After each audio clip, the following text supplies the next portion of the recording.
क्या आपने कभी सोचा है कि अमेरिका और यूरोप में कुछ लोग मुस्लिम से इतनी नफरत क्यों करते हैं? क्या इसके पीछे कोई लॉजिक है या सिर्फ फियर और प्रोपेगेंडा का खेल?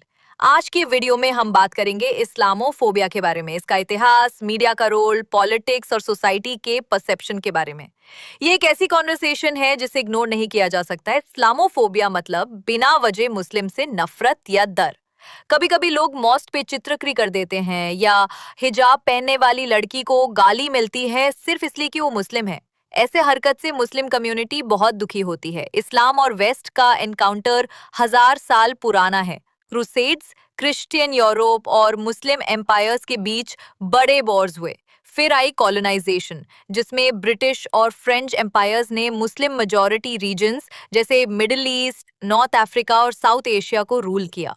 इस हिस्ट्री ने एक डीप साइकोलॉजिकल डिवाइड क्रिएट किया, एक us versus them mindset. Western mind में मुस्लिम्स का इमेज अदर बन गया, अनफेमिलियर, फॉरेन और कभी-कभी डेंजरस। 9/11 ने दुनिया को हिला दिया। जब पता चला कि अटैकर्स मुस्लिम्स थे, तो लोगों के दिमाग में एक सीड लग गया, Muslims equal to terrorism and terrorism equal to Pakistan. फिर आई वॉर ऑन टेरर, अफगानिस्तान और इराक पे अटैक्स, ड्रोन स्ट्राइक्स और इनोसेंट सिविलियन डेथ्स। लेकिन वेस्ट का मीडिया सिर्फ टेररिस्ट ग्रुप्स दिखाता रहा, अलकायदा, आईएसआईएस, तालिबान। आम मुस्लिम्स भी इस नैरेटिव का शिकार बन गए। हॉलीवुड और वेस्टर्न मीडिया ने मुस्लिम्स को स्टीरियोटिपिकल रोल्स में दिखाना शुरू किया, टेररिस्ट, रिग्रेसिव, पेट्रियार्कल। जब आप किसी एक कम्युनिटी को बार बार एक ही नेगेटिव रोल में दिखाते हो, तो पब्लिक परसेप्शन भी वैसे ही बन जाता है। एक अमेरिकन या यूरोपियन जो कभी किसी मुस्लिम से मिला भी नहीं, वो सिर्फ मीडिया देखकर बायस डेवलप कर लेता है।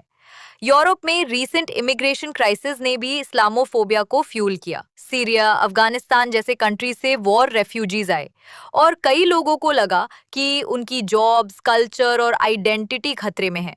राइट विंग पॉलिटिकल पार्टीज ने ये फियर और भी बढ़ाया, मुस्लिम्स को क्राइम, अनएम्प्लॉयमेंट और टेररिज्म से जोड़ दिया। फ्रांस में हिजाब बन, जर्मनी में रेफ्यूजी वॉयलेंस, यूके में हेट क्राइम्स, ये सब इस फियर का रिजल्ट है। यूके में कुछ पाकिस्तानी ओरिजिन लोग सीरियस क्राइम्स में इन्वॉल्व हुए, जैसे रॉदरहैम चाइल्ड अब्यूज स्कैंडल, जहां मीडिया ने मुस्लिम्स को कलेक्टिव ब्लेम दिया। फिर कुछ यूथ रेडिकलाइज हुए, आईसिस ज्वाइन किया और इन इंसिडेंट्स को हाईलाइट करके पूरी मुस्लिम कम्युनिटी को सस्पेक्ट बनाया गया। आज यूरोप और अमेरिका में मुस्लिम पॉपुलेशन बढ़ रही है नेचुरल बर्थ रेट और इमिग्रेशन से। लेकिन कुछ लोग इस ग्रोथ को थ्रेट समझने लगे हैं। ऐसी कॉन्स्पिरेसी थ्योरीज प्रमोट की जा रही हैं, जैसे द ग्रेट रिप्लेसमेंट थ्योरी, जिसमें कहा जाता है कि मुस्लिम्स डिलिबरेटली क्रिश्चियन आइडेंटिटी को रिप्लेस कर रहे हैं। इन सब का कारण मुस्लिम लोगों के काफी परेशानी होती है, जैसे एम्प्लॉयमेंट में डिस्क्रिमिनेशन, जॉब्स में भी इश्यूज होते हैं। कई बार सीवी पे मुस्लिम नाम या पहनवा दे के इंटरव्यू तक नहीं बुलाते। वही काम करने पर तरक्की या सैलरी में भी फर्क होता है। ऐसे भेदभाव से आगे के मौके चूक सकते हैं। दूसरी सबसे बड़ी परेशानी ओवर पुलिसिंग एंड सर्वेलेंस। ज्यादातर केसेस में पुलिस और सिक्योरिटी एजेंसीज मुस्लिम्स को एक्स्ट्रा सस्पेक्ट करते हैं, जैसे एयरपोर्ट्स में हिजाब वाली और बियर्ड वाला आदमी को अलग स्क्रीनिंग से गुजरना पड़ता है। कई लोग कहते हैं कि उन्हें बिना वजह रोक टोक किया गया, जो उनका भरोसा तोड़ देता है। आज कुलते कल्चरल असिमिलेशन प्रेशर भी होता है। कुछ लोग बोलते आधुनिक हो जाओ या अपनी रिवाज को बदल लो। अगर ईद पर छुट्टी ना मिले या नमाज के लिए सपोर्ट ना हो, तो लोग अपनी संस्कृति से दूर महसूस करते हैं। ऐसे प्रेशर से लोग परेशान हो जाते हैं। लेकिन सच ये है, क्राइम और टेररिज्म किसी भी रिलीजन में हो सकता है। हर मुस्लिम क्रिमिनल नहीं, हर क्रिश्चियन एंजल नहीं और हर हिंदू पंडित नहीं बन सकता। सोसाइटी सभी स्ट्रांग बनती है जब कम्युनिटीज एक दूसरे को समझती हैं, एक दूसरे के साथ रहती हैं। हमें ये समझना होगा कि हे का कोई रिलीजन नहीं होता।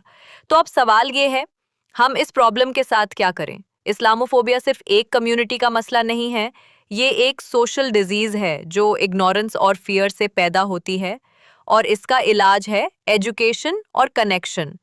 जब हम किसी इंसान को जानते नहीं, तो उनके खिलाफ बायस बनाना आसान हो जाता है। लेकिन जब हम उनसे बात करते हैं, उनके दर्द, उनकी कहानी, उनका कल्चर समझने की कोशिश करते हैं, तो हेट की जगह एम्पैथी आ जाती है।